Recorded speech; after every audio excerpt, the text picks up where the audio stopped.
이 시간도 하나님의 사랑과 크신 은혜가 우리 사랑하는 모든 성도 여러분들에게 가득히 넘치기를 주님의 이름으로 축복합니다. 지난 시간에는 출애굽기 3장 1절에서 5절까지 말씀을 살펴보았었습니다. 하나님께서 모세를 부르시는 그 장면을 통해서 하나님께서 모세를 부르시기까지 모세를 어떻게 훈련시키셨는지, 그리고 모세를 어떻게 준비시키셨는지에 대해서 살펴보았었습니다. 하나님께서 모세를 부르셨을 때 모세의 나이가 80세였습니다. 모세를 80년 동안 어떻게 준비시키시고 또 어떻게 훈련시키셨는지를 살펴보면서 우리가 하나님께 쓰임받기 위해 어떻게 준비되어져야 하는지를 살펴보았었습니다. 그래서 지난 시간 두 가지를 살펴보았었는데요. 첫 번째, 균형 잡힌 신앙으로 나아가야 함을 살펴보았었습니다. 하나님께서는 80년 동안 모세를 준비시키셨는데 40년은 애굽 왕국에서 이론 교육을, 그리고 그 뒤에 40년은 광야에서 현장 교육을 시키셨습니다.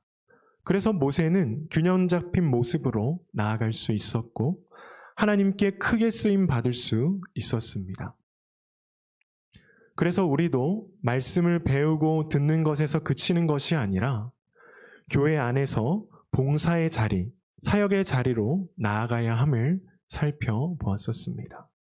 또한 신앙 가운데서도 예수님처럼 기도와 말씀의 균형이 있어야 함을, 어느 한쪽으로 치우치지 않아야 함을 살펴보았었습니다.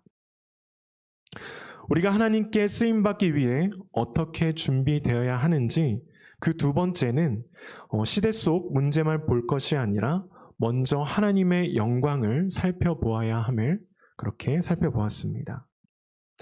모세는 하나님의 영광을 보았고 그때 하나님께 사명을 받았습니다. 이후에 모세는 하나님께서 주신 사명 가운데 붙들려서 크게 쓰임을 받게 됩니다.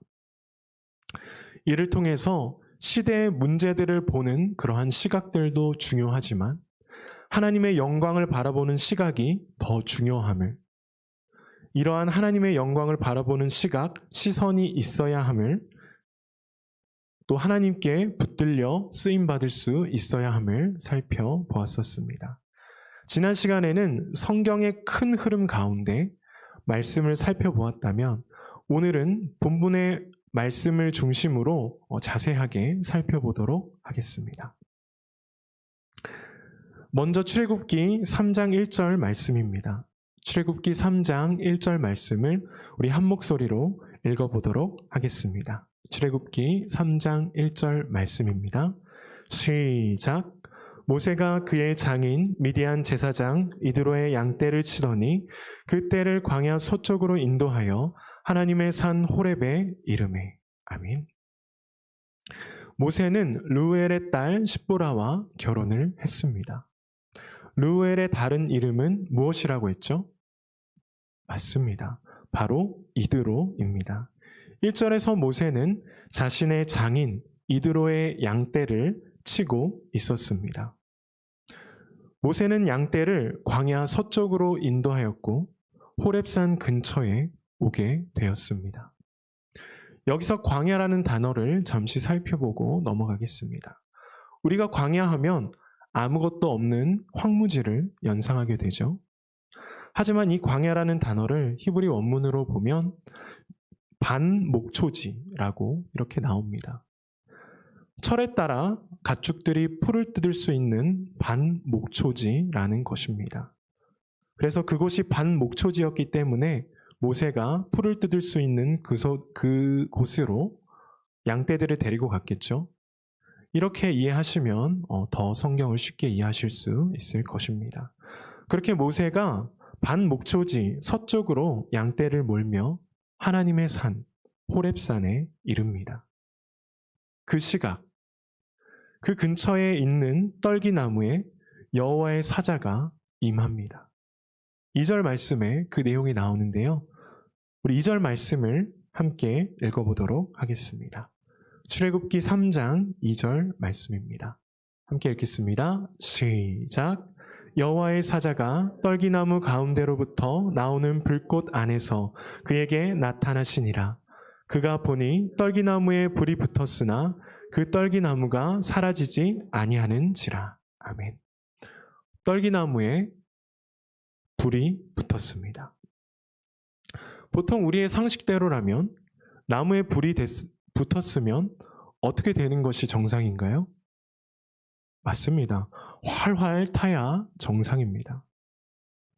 나무에 불이 붙었으니 타는 것이 맞습니다. 그런데 타지 않습니다. 성도님들께서 직접 이러한 광경을 보셨다면 어떠셨을 것 같으십니까? 나무가 있는데 그 나무에 불이 붙었습니다. 그런데 나무가 타지 않아요. 성도님들은 어떠실 것 같습니까? 우선 신기하겠죠. 그쵸? 나무에 불이 붙었는데 나무가 타지 않다니 뭐지? 신기해할 것입니다. 신기하면 보통의 사람이라면 또 어떻게 할까요? 신기하니까 가까이 가서 보겠죠. 맞습니다. 그래서 모세가 그 신기한 광경을 보려고 그쪽으로 다가갑니다. 떨기나무에 불이 붙었는데도 타지 않는 것을 보고 그쪽으로 다가갑니다. 그 모습이 3절에 나옵니다. 3절 말씀도 우리 함께 읽어보도록 하겠습니다. 3절 말씀입니다. 시작. 이에 모세가 이르되 내가 돌이켜 가서 이 큰 광경을 보리라. 떨기나무가 어찌하여 타지 아니하는고 하니 그때에. 네, 맞습니다. 모세는 그 놀라운 광경을 좀 더 자세히 보고자 떨기나무 쪽으로 다가갑니다. 어째서 그 떨기나무가 불에 타지 않는 거지? 생각하며 떨기나무 쪽으로 갑니다.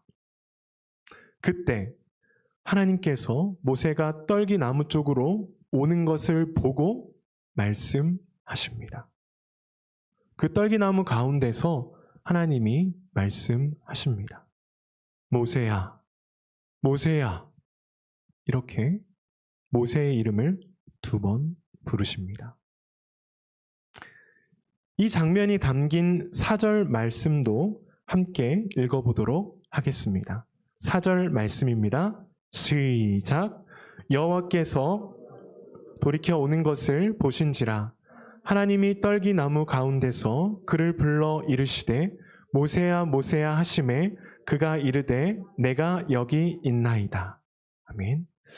4절부터 중요한 내용이 등장합니다. 1절부터 3절까지는 모세가 하나님을 만나기 전까지의 상황이었습니다. 모세가 하나님을 만나기 전까지의 상황이 쭉 나와 있었습니다. 그리고 이어지는 4절부터 6절까지는 하나님께서 모세에게 직접 말씀하시는 장면들이 나옵니다. 그리고 이어지는 4절 말씀에서 나온 그 하나님의 말씀이 하나님께서 모세에게 하신 말씀이 무엇인가요? 직접 하나님께서 모세에게 하신 말씀이 무엇이죠? 맞습니다. 모세야, 모세야 라고 하시면서 모세의 이름을 2번 부르신 것이 하나님께서 직접 모세에게 하신 말씀입니다. 혹시 이 모세야, 모세야 하고 이름을 2번 부르는 이 장면, 뭔가 익숙하지 않으십니까? 이러한 장면은 구약에서 하나님이 하나님의 사람을 부르실 때에 사용하시는 전형적인 방법이기도 합니다. 아브라함을 부르실 때 혹시 어떻게 부르셨는지 여러분 기억하시나요? 네, 잘 아시네요. 창세기 22장 11절에 이렇게 말씀하시죠. 제가 읽어드리도록 하겠습니다. 창세기 22장 11절 말씀입니다. 여호와의 사자가 하늘에서부터 그를 불러 이르시되 아브라함아 아브라함아 하시는지라. 이르되 내가 여기 있나이다. 아멘. 이렇게 아브라함을 부르실 때도 아브라함아 아브라함아 2번 부르시죠. 그렇다면 사무엘을 부르실 때 여러분이 잘 아시는 그 사무엘을 부르실 때 하나님께서 사무엘을 어떻게 부르셨을까요? 네, 맞습니다. 사무엘아, 사무엘아 이렇게 부르셨습니다. 사무엘상 3장 10절 말씀인데요. 이것도 제가 한번 읽어드리도록 하겠습니다. 여호와께서 임하여 서서 전과 같이 사무엘아, 사무엘아 부르시는지라. 사무엘이 이르시되 말씀하옵소서 주의 종이 듣겠나이다 하니.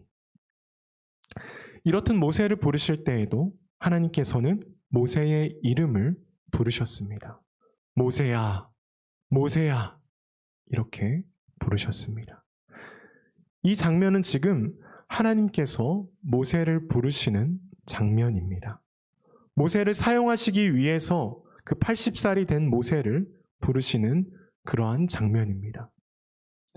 여기 계신 모든 성도님들은 이미 하나님께서 부르시는 그 부르심을 받은 분들인 줄 믿습니다. 하나님께서 지금 모세를 사용하시기 위해서 부르시는 첫 부르심의 장면인데요. 하나님께서 우리를 부르셨던 첫 번째 부르심도 있지만 때에 따라서 그때그때 우리를 사용하시기 위한 부르심도 존재한다는 것을 우리는 알고 있습니다. 그것이 교회의 사역이 될 수도 있고 또한 그 부르심이 어떤 사람에게 위로를 주기 위한 그러한 부르심일 수도 있고 어떠한 상황 속에서 하나님의 뜻을 이루기 위한 그러한 부르심일 수도 있습니다. 이러한 부르심, 하나님께서 우리를 사역 가운데 또 우리를 하나님 뜻 가운데 사용하시려고 그 순간순간 그때그때 부르시는 그 부르심을 기억하면서 말씀을 이어가도록 하겠습니다. 오늘 우리가 말씀을 통해 알 수 있는 첫 번째 사실은 하나님의 부르심은 우리를 알고 계심이 포함되어 있다는 것입니다. 다시 한번 말씀드립니다. 우리가 말씀을 통해 알 수 있는 첫 번째 사실은 하나님의 부르심은 우리를 알고 계심이 포함되어 있다는 것입니다. 하나님께서는 우리를 부르실 때 하나님께서는 우리를 어떠한 상황 속에서 자신의 뜻을 이룰 도구로 사용하시기 위해서 부르십니다. 그런데 이렇게 하나님께서 우리를 부르실 때에 한 가지 전제가 포함되어 있습니다. 어떤 전제일까요?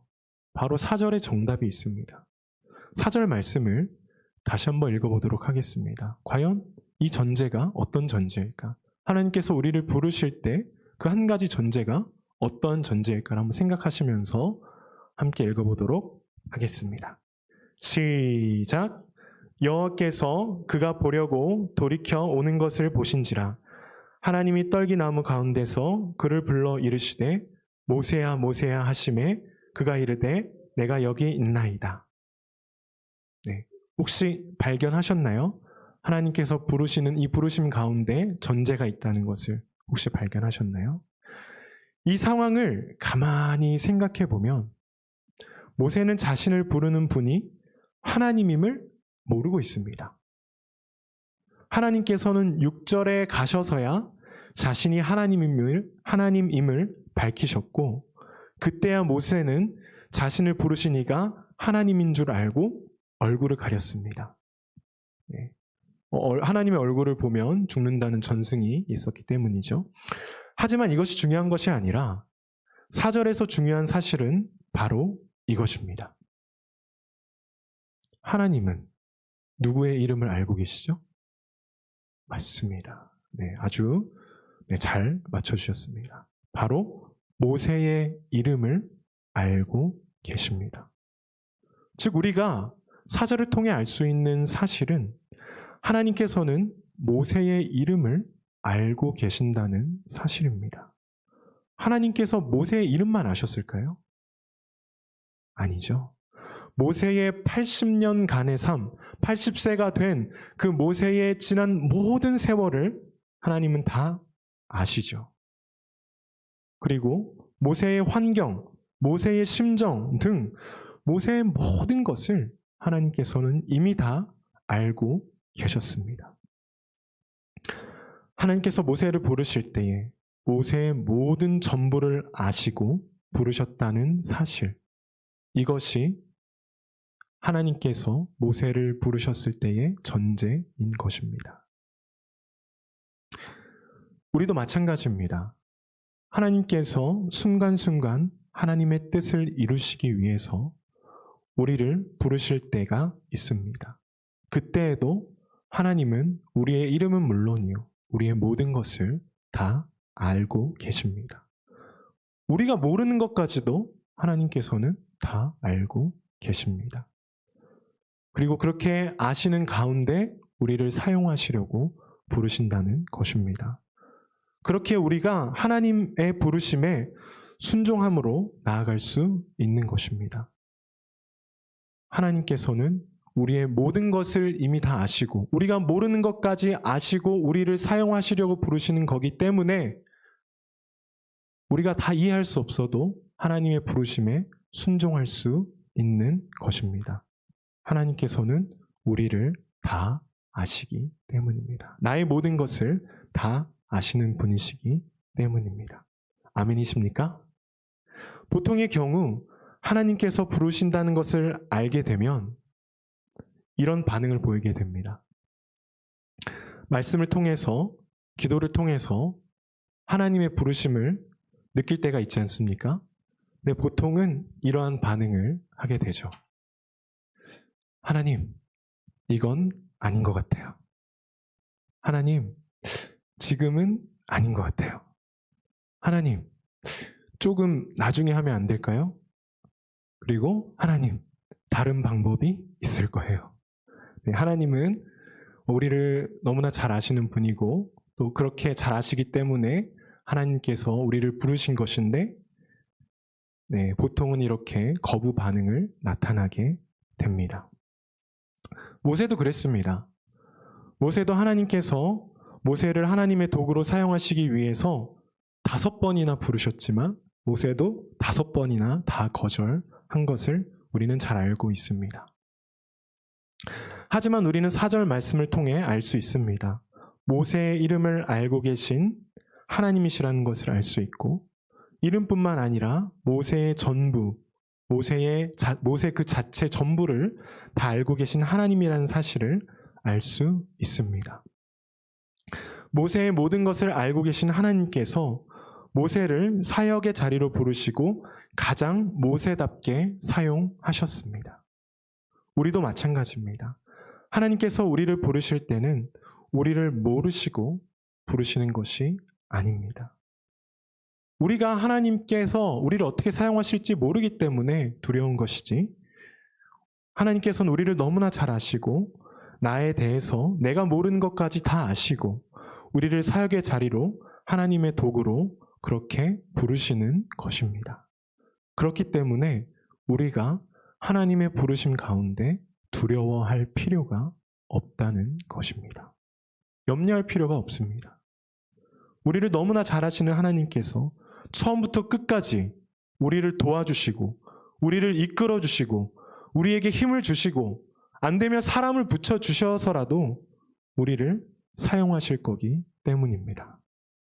바라기는 하나님께서 우리를 부르실 때 우리의 모든 것을 아시는 하나님을 기억하며 그 부르심에 기쁨으로 순종할 수 있는 저와 여러분이 되시기를 주님의 이름으로 축복합니다.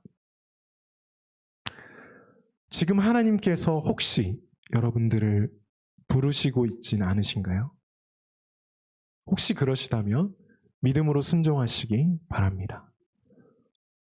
또한 앞으로 하나님께서 여러분들을 사용하시기 위해 순간순간 부르실 때가 분명히 있을 것입니다. 특히나 여기 계신 분들은 더 그럴 것입니다.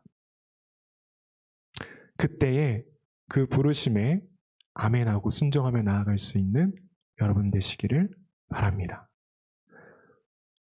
혹시 나는 하나님께서 사용하실 나이가 지났어. 혹시 이렇게 생각하시는 분들이 계시나요? 아닙니다. 모세는 몇 세에 부르셨다고 했죠, 제가? 맞습니다. 80세에 부르셨습니다. 모세는 80대부터 120세까지 그렇게 하나님께 부르심을 받고 하나님께 붙들려 사용함을 받았습니다. 여러분, 먼저 자신의 인생을 정해놓지 마시기 바랍니다. 우리는 우리 인생을 절대 알 수 없습니다. 인생은 60부터 아닙니다. 모세는 80부터 쓰임받았음을 기억하시고 먼저 포기하지 마시고 인생의 여정을 끝까지 하나님의 부르심에 순종하며 쓰임받는 저와 여러분들이 되시기를 주님의 이름으로 축복합니다. 아멘. 오늘 말씀을 통해 알 수 있는 두 번째는 바로 하나님의 부르심에 순종하며 나아가려면 거룩해지려고 하는 자세가 필요하다입니다. 다시 한번 말씀드립니다. 오늘 말씀을 통해 알 수 있는 두 번째는 바로 하나님의 부르심에 순종하며 나아가려면 거룩해지려고 하는 자세가 필요하다입니다. 5절 말씀입니다. 우리 5절 말씀을 함께 읽어보도록 하겠습니다. 출애굽기 3장 5절 말씀입니다. 다 같이 읽습니다. 시작. 하나님이 이르시되 이리로 가까이 오지 말라. 내가 선 곳은 거룩한 땅이니 내 발에서 신을 벗으라. 아멘. 불이 붙은 떨기나무로 다가온 모세에게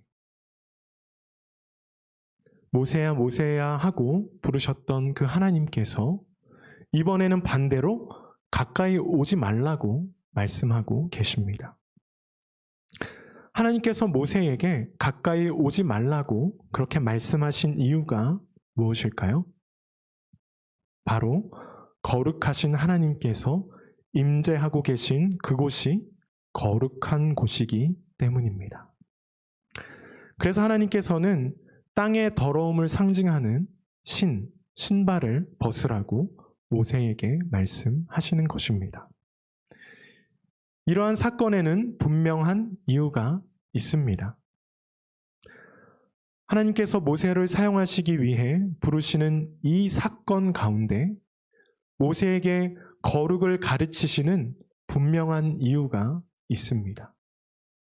그것은 바로 하나님의 부르심에 순종하여 앞으로 하나님의 일을 하며 나아갈 때 모세에게 필요한 무언가가 있었기 때문입니다. 그것이 무엇일까요? 모세에게 필요한 무언가? 그것이 무엇일까요? 맞습니다. 바로 방금 말한 거룩입니다. 더 쉽게 표현하면 하나님께서 어떠한 사람을 사용하시기 위해 필요한 조건이 바로 거룩함이라고 할 수 있는 것입니다. 우리 또한 마찬가지입니다. 하나님께서 우리를 사용하시기 위해서 부르실 때 우리에게 필요한 자세는 바로 거룩해지려고 노력하는 자세입니다. 우리가 하나님처럼 거룩해질 수는 없습니다. 그러나 하나님처럼 거룩해지려고 노력은 해야 하는 것입니다. 하나님께서 우리를 사용하시기 위해서 부르셨는데 우리가 거룩해지려고 노력하는 자세를 가지지 않는다면 어떻게 될까요? 여전히 세상의 죄악들을 가지고 있다면 어떻게 될까요? 하나님께서는 그런 것 때문에 결국 우리를 사용하실 수 없을 것입니다. 그렇다면 하나님의 부르심에 순종하며 나아가기 위해서는 거룩해지려고 하는 그 자세가 우리에게 필요한데 어떻게 우리가 거룩해질 수 있을까요? 5절에 그 정답이 나옵니다. 5절을 보시면 내 발에서 신을 벗으라. 내 발에서 신을 벗으라. 즉 땅에 더러움이 묻어있는 신발을 벗으면 거룩해질 수 있다는 것입니다. 더러움이 묻어있는 신발을 벗기 위해서 땅의 죄악들을 떨쳐내기 위해서 죄의 습관들을 떨쳐내기 위해서 우리가 할 수 있는 일은 그러면 무엇일까요? 더러움이 묻어있는 신발을 벗기 위해서 하나님의 부르심에 순종하기 위해서 거룩해지려고 하는 자세를 갖기 위해서 우리는 어떻게 해야 될까요? 첫 번째 방법은 바로 날마다 내 자아를 십자가에 못 박는 것입니다. 신약성경에 유명한 말씀이 있죠. 갈라디아서 2장 20절 말씀입니다. 제가 읽어드리도록 하겠습니다. 내가 그리스도와 함께 십자가에 못 박혔나니 그런즉 이제는 내가 사는 것이 아니요 오직 내 안에 그리스도께서 사시는 것이라. 이제 내가 육체 가운데 사는 것은 나를 사랑하사 나를 위하여 자기 자신을 버리신 하나님의 아들을 믿는 믿음 안에서 사는 것이라. 아멘. 아주 유명한 말씀이고 또 여러분들이 잘 아시는 말씀입니다. 나의 죄성, 나의 자아를 십자가에 못 박는 것은 정말 어려운 일입니다. 죄인이 죄인의 속성을 거스른다는 것은 절대 쉬운 일이 아닙니다. 하지만 우리가 하나님의 부르심에 순종하며 나아가기 위해서는 날마다 내 자아를 십자가에 못 박아야 한다는 것입니다. 그러기 위해서는 날마다 회개하며 나아가야 합니다. 하나님 잘못했습니다. 하나님 용서해 주세요. 라고 하고 끝나면 이것은 반쪽짜리 회개입니다. 진정한 회개는 나의 잘못을 고백하고 나의 잘못을 인정하고 하나님께 용서를 구하고 돌이키는 것까지가 진정한 회개인 것입니다. 이러한 회개가 동반될 때 우리는 날마다 나의 자아를 십자가에 못 박을 수 있습니다. 또한 성령의 충만함을 구해야 합니다. 나의 힘으로 나의 노력만 가지고 그렇게 나아가려 하는 것이 아니라 성령 충만함을 구해야 합니다. 우리의 심령이 성령으로 충만해질 때 거룩의 삶으로 나아갈 수 있는 것입니다. 더러움이 묻어있는 신발을 벗기 위해서 하나님의 부르심에 순종하기 위해 거룩해지려고 하는 자세를 갖기 위해서 우리는 어떻게 해야 될까요? 그 두 번째 방법은 날마다 기도와 말씀 가운데, 말씀과 기도 가운데 거하는 것입니다. 날마다 말씀을 보고 듣고 매일마다 기도하는 것은 쉬운 일이 아니죠. 하지만 우리가 더러움이 묻어있는 신발을 벗기 위해서는 하나님의 부르심에 순종하기 위해 거룩해지려고 하는 자세를 갖기 위해서는 반드시 날마다 말씀을 보고 또 듣고 날마다 기도해야 합니다. 그렇지 않으면 하나님의 부르심 가운데 쓰임을 받을 수 없습니다. 출애굽기 3장 이후에 펼쳐지는 모세의 모습을 보면 계속해서 하나님의 말씀을 듣고 계속해서 하나님께 아뢰고 구하는 모습이 반복적으로 등장합니다. 이것이 무엇입니까? 모세의 이런 행동이 무엇입니까? 바로 말씀과 기도입니다. 바라기는 이렇게 날마다 말씀과 기도 가운데 거하며 거룩해지려고 하는 자세를 잃어버리지 않는 저와 여러분들이 되시기를 주님의 이름으로 축복합니다. 말씀을 정리합니다. 오늘은 출애굽기 3장 1절에서 6절까지의 말씀을 통해서 하나님의 부르심 가운데 우리가 어떠한 자세로 나아가야 하는지를 살펴보았습니다. 첫 번째, 하나님의 부르심은 우리를 알고 계심이 포함되어 있다는 사실을 기억해야 함을 살펴보았습니다.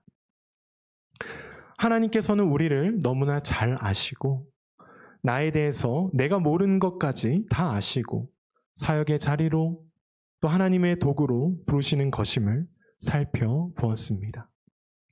두려워할 필요가 없다고, 염려할 필요가 없다고 살펴보았습니다. 우리를 너무나 잘 아시는 하나님께서 처음부터 끝까지 우리를 도와주시고 이끌어주시고 힘주시고 사람을 붙여주셔서 우리를 사용하실 것이기 때문입니다. 바라기는 하나님께서 우리를 부르실 때 우리의 모든 것을 아시는 하나님이, 그 하나님이 우리를 부르신다는 사실을 기억하며 그 부르심에 기쁨으로 순종하는 저와 여러분들이 되시기를 주님의 이름으로 축복합니다. 그리고 두 번째, 하나님의 부르심에 순종하며 나아가려면 거룩해지려고 하는 자세가 필요하다고 살펴보았습니다. 거룩해지기 위해서는 땅에 더러움이 묻어있는, 죄의 속성이 묻어있는 그 신발을 벗어야 하는데, 그러기 위해서는 첫 번째, 날마다 내 자아를 십자가에 못 박아야 하며, 두 번째, 날마다 말씀과 기도 가운데 거해야 함을 살펴보았습니다. 바라기는 이렇게 날마다 내 자아를 십자가에 못 박으며 말씀과 기도 가운데 거하며 거룩해지려고 하는 자세를 잃어버리지 않는, 그래서 하나님의 부르심에 온전히 순종하며 나아가는 저와 여러분들이 되시기를 주님의 이름으로 축복합니다. 아멘. 이제 우리 다 함께 찬양하시겠습니다.